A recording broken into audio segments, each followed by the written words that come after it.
Hello বন্ধুরা, আশা করি সকলে ভালো আছো। অনেক দিন কোথাও ঘুরতে বেরোতে পারিনি, ওই ফুটবল খেলতে গিয়ে পায়ের চোট হয়ে গিয়েছিল বলে প্রায় 2 মাস বাদে একটু চোট কমতেই বেরিয়ে পড়েছি।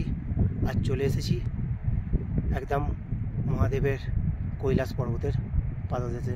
এটা হচ্ছে মণি কৈলাসের পাদদেশে একটা ছোট্ট ট্রেকিংয়ে চলে এসেছি।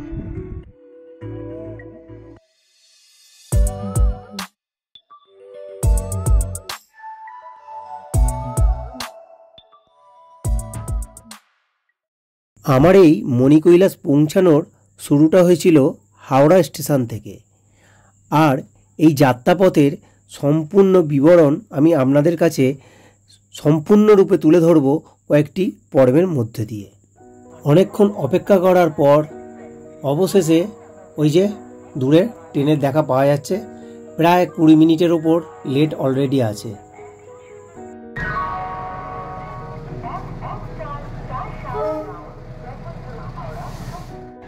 11:55 ট্রেন, অবশেষে 12:15।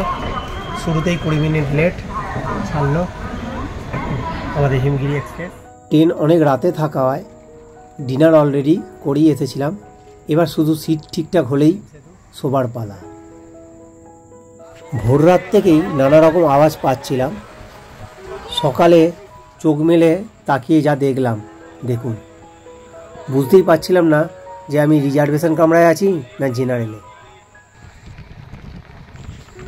ট্রেনের ভেতরে লোকে লোকারণ্য, দম বন্ধ করা পরিবেশ।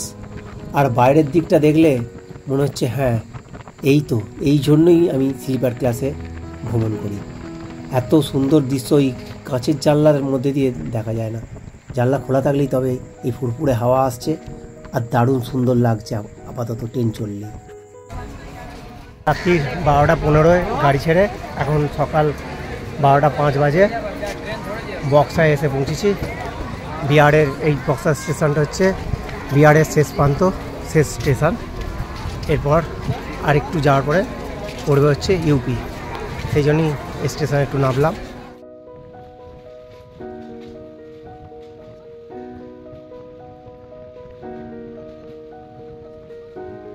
বন্ধুরা, জানিয়ে রাখি, মণিমহেশ যাওয়ার জন্য সবথেকে ভালো ট্রেন হলো হাওড়া স্টেশন থেকে হিমগিরি এক্সপ্রেস, যেটা পাঠানকোট ক্যান্ট যেতে সময় নেয় মোটামুটি 35 ঘন্টার মতো। এছাড়াও আছে কলকাতা স্টেশন থেকে কলকাতা এক্সপ্রেস, এটি যেতে সময় নেয় 43 ঘন্টার চেয়েও কিছু বেশি। টিকিট কাটার জন্য একটি বিশেষ কথা বলে রাখি, পাঠানকোট জংশন এবং পাঠানকোট ক্যান্ট 2 কিমির মধ্যে 2টি স্টপেজ আছে। ট্রেন কিন্তু শুধুমাত্র পাঠানকোট ক্যান্টে দাঁড়াবে, জংশনে নয়। তাই টিকিট কাটার সময় পাঠানকোট ক্যান্ট দিয়েই সার্চ করবেন। অনেক দুর্ভোগ পেরিয়ে এসে পৌঁছেছি অবশেষে পাঠানকোট। তার উপর ট্রেন 2 ঘন্টার ওপর লেট। 10:30টায় নামানোর কথা, নামালো 12:40-এ। এবার যাবো বাস ধরতে, আমার বাসটা ওভারব্রিজ ধরে উঠে আসছি। আমরা যাবো 1 নম্বরের দিকে, এই যে নিচে 1 নম্বরের দিকে। স্টেশন চত্বর থেকে বেরিয়েই এই যে দেখা যাচ্ছে অটো স্ট্যান্ড, আর ওই যে ডান দিকটা দেখা যাচ্ছে ওটা হচ্ছে শেয়ার গাড়ি বা ট্যাক্সি স্ট্যান্ড। স্ট্যান্ডে 30 টাকা করে ভাড়া। এরপরে আমাদের মাথায় ফোন তুলে দিচ্ছে, আমরা বলবো পাঁচটাই অটোর কোন জায়গায় বসেছি দেখুন। এই যে এই জায়গাটা একটা খালি মতন আছে, যেটা দেখাও যাচ্ছে না, হেরাম দেওয়ার জায়গা। এইখানটাতেই বসতে হয়েছে, তাও এটাও ফুল জায়গা। অর্থাৎ এখানেও 3 থেকে 4 জন বসানোর ইচ্ছা। আমরা আপাতত 2 জন বসেছি এখানে। 2 জন বসাতে পারলে ভালো হয়। মোটামুটি 3 3 6 4 10 13 জন নেবে একটা অটো, একটা অটো 13 জন। পাঠানকোট স্টেশন থেকে বেরিয়ে পাঠানকোট বাস স্ট্যান্ডে এসে গেছি। এখান থেকে ধরবো भाड़मोड़ বা चांबर बास। 48 के भाड़मोड़ का गाड़ी चलता है सिर्फ, और बाकी दिन में भाड़मोड़ का गाड़ी नहीं। पठानकोट से चलता है, आपा नहीं वहाँ से चलता है, चंबा से चलता है। तो हमको चंबा से तो जब भी गाड़ी भरी जाएगी ना तभी छोड़ देते हैं। यहाँ से चंबा 230 रुपया। পাঠানকোট ক্যান্ট রেল স্টেশন থেকে পাঠানকোট বাস স্ট্যান্ড অবধি দূরত্ব ওই 4 কিলোমিটারের মতো। আর আমার অটো ভাড়া পড়লো মাথাপিছু 30 টাকা করে। পাঠানকোট বাস স্ট্যান্ড, পুরো বাস দাঁড়িয়ে আছে সব এখানে, বাস দৌড়ে চলে এলো। আর আমরা যাবো হচ্ছে ওই বাসটা করে চাম্বা। ভারমোড়ে তো ডাইরেক্ট বাস পেলাম না, কারণ সেটা সকাল ওই 5টা 6টা একটা ছাড়ে সারাদিনে। চাম্বা যেতে হবে, চাম্বা থেকে আবার ভারমোড়ে বাস পেতে হবে। বাসটা পড়লো 230 টাকা ভাড়া পড়লো পার হেড। ছাড়বে 1:20-তে ছাড়বে, এখন 1:15 বাজে, আর 5 মিনিট বাদে ছাড়বে। এখানে খাবার দাবারের ভেতরে অনেক স্টল আছে, খাবার দাবার কিনতে পারবে। রুমও পাওয়া যায়, পাশেই টয়লেট শৌচালয় আছে, সঙ্গে খাবারের দোকান, আর সেই সঙ্গে বসবার জায়গা। রোডে সমস্ত বাসের যাত্রা টাইম দেখাচ্ছে, কোথায় থেকে কোথায় যাবে। এখন ঘড়িতে সময় 1:30, আর আমাদের বাস এই পাঠানকোট বাস স্ট্যান্ড ছেড়ে চলল চাম্বার উদ্দেশ্যে।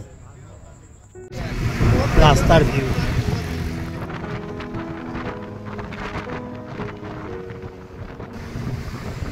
শহরের কোলাহল ব্যস্ততা ছাড়িয়ে আমাদের বাস আস্তে আস্তে ধরল পাহাড়ের রাস্তা। আর এই যে পাহাড়ের রাস্তা ধরতেই দেখা যাচ্ছে চারদিকে লঙ্গরখানা, আর সেই সঙ্গে দেবদার গাছের চারদিকে জঙ্গল, দারুণ সুন্দর রাস্তার দুধারের দৃশ্য। সত্যি কথা বলতে কি, প্রকৃতি বর্ষাকালে একটু ভয়ঙ্কর রূপ ধারণ করে, বিশেষ করে পাহাড়ি এলাকা, কিন্তু যদি ভরসা করে আসা যায় প্রকৃতির এক অসামান্য সুন্দর রূপ দেখতে পাওয়া যাবে। চারদিক শুধু সবুজ আর সবুজ, আর সবুজের কত রকম যে প্রকারভেদ হতে পারে নিজের চোখে না দেখলে বোঝা সম্ভব না। এখন আগস্ট মাস, বর্ষাকাল, যার জন্য নদী একদম ফুলে ফেপে উঠেছে। আর যেহেতু এখন খরস্রোতা নদী, এই মাটিগুলে জলের কালারটাও আমাদের গঙ্গা নদীর মতন মাটির কালারে এই নদীর জলগুলো হয়ে রয়েছে। নাহলে শীতকালে হয়তো স্বচ্ছ জল দেখতে পাওয়া যেত, কিন্তু এখন সব জায়গায় জল ঘোলা। সন্ধ্যে 7:10, আর আমি দাঁড়িয়ে আছি ভারমোর চাম্বা বাস স্ট্যান্ডে। এখান থেকে যাবো ভারমোরের বাস ধরবো, আর আমি ঘুরিয়ে দেখাবো এই বাস স্ট্যান্ডটা কত সুন্দর জায়গায় রয়েছে। বাস স্ট্যান্ড চত্বরটা চারিদিকে উঁচু উঁচু পাহাড়, আর মধ্যিখানে একটি ভ্যালি মতন জায়গা, সেখান থেকে গোটা বাস স্ট্যান্ডটা। আর এই যে সামনে দেখছি যে বিল্ডিংটা, এখান থেকে অর্থাৎ এই চাম্বার এই বিল্ডিংটা থেকেই দিল্লি, দেরাদুন, সিমলা যে কোনো জায়গায় যাওয়ার এসি এবং নন এসি সমস্ত বাসের বুকিং হয়।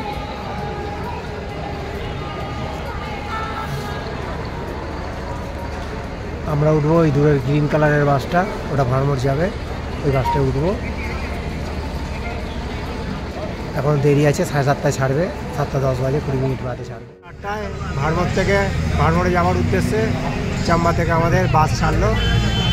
এখন রাত্রে একটা রোমাঞ্চকর সফর করতে চলেছি, বাসে লাইট চলছে।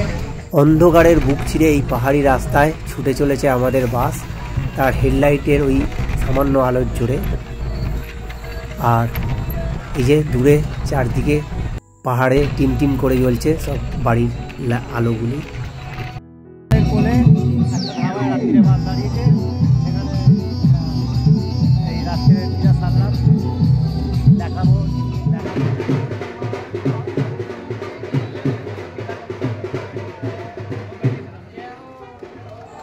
লঙ্গরখানায় বিনামূল্যে এই প্রসাদ গ্রহণ করে আবার আমরা চড়ে পড়লাম বাসে।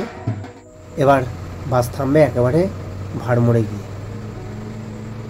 24 তারিখ রাত্রির 12টায় ট্রেন ধরেছিলাম, আর 26 তারিখ এই রাত্রির 12টার সময় এসে পৌঁছালাম ফাইনালি ভারমোরে।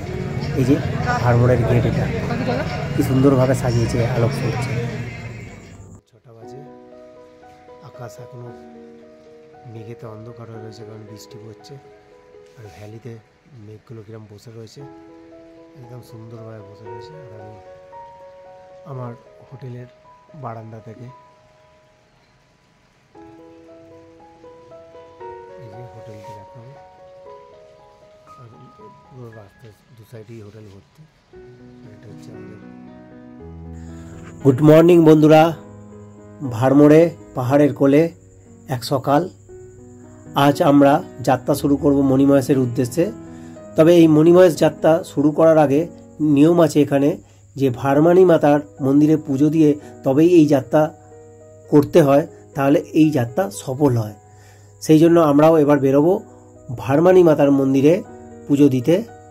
আর পুজো দিয়ে সেখান থেকে যাব হাটসার, যেটা হচ্ছে এই মণিমহেশ যাত্রার যে পদযাত্রা শুরু হয় তার পয়েন্ট বা তার গেট। তো সেখান থেকে শুরু করব, আর এই যাত্রার সম্পূর্ণ বিবরণ তুলে ধরবো আমি আমার আগামী পর্বে। তো বন্ধুরা সঙ্গে থাকুন আর দেখতে থাকুন আমার এই মণিমহেশ যাত্রার ভিডিও।